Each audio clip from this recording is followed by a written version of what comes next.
Yun mga idol, good morning sa inyo, good morning, good morning. Ngayong araw na to, mag-a-apply tayo kay Lalamove.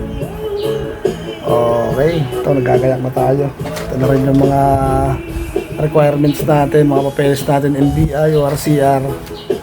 Dadalhin natin kay Lalamove. Okay, samahan nyo ako mga idol. Turn right.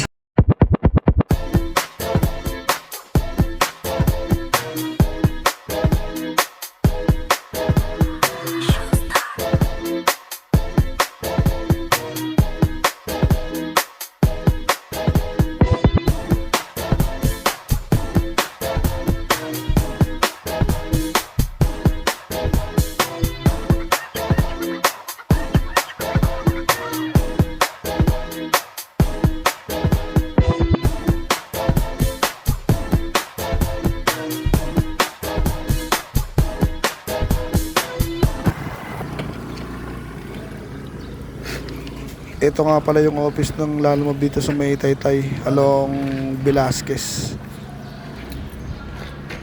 Okay guys, tayo kay Lalamove. Tayo pasok natin yung ano natin, Suso Travis.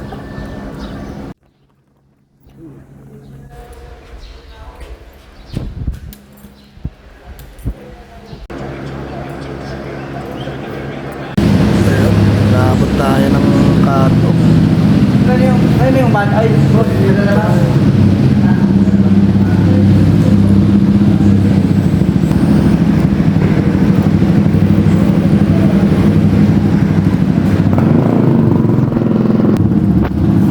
Waiting tayo.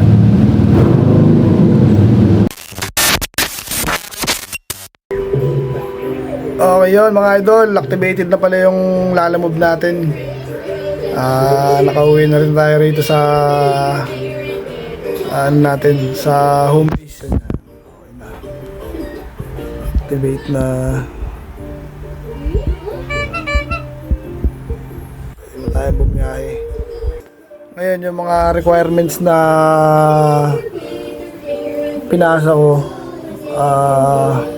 Unang-una, driver's license, ORCR. Magkaiwala yan, OR tsaka CR. Tapos yung picture ng sasakyan mo sa harap. Tapos sa tagiliran, picture sa tagiliran tsaka picture sa likod. Tapos NBI clearance. Ayun, napakadali lang magpa-activate kay Lalamove. Basta kompleto ka ng requirements. Yung requirements mo sa LTFRB pwedeng to follow. Tsaka dagdag ko lang pala kapag hindi nakapangalan sa iyo yung sasakyan na gagamitin mo, kailangan mong kumuha ng authorization letter dun sa nakapangalan sa ORCR. Kung ikaw na driver ang mag-a-apply doon at hindi nakapangalan sa iyo, kailangan mong kumuha ng authorization letter doon sa nakapangalan sa ORCR, parang gano'n, para ma-activate. Pero kung nakapangalan naman sa iyo yung sasakyan, yung ORCR, walang problema. Hindi mo na kailangan ng authorization letter. So yun, pwede na tayong bumiyahe. Alright.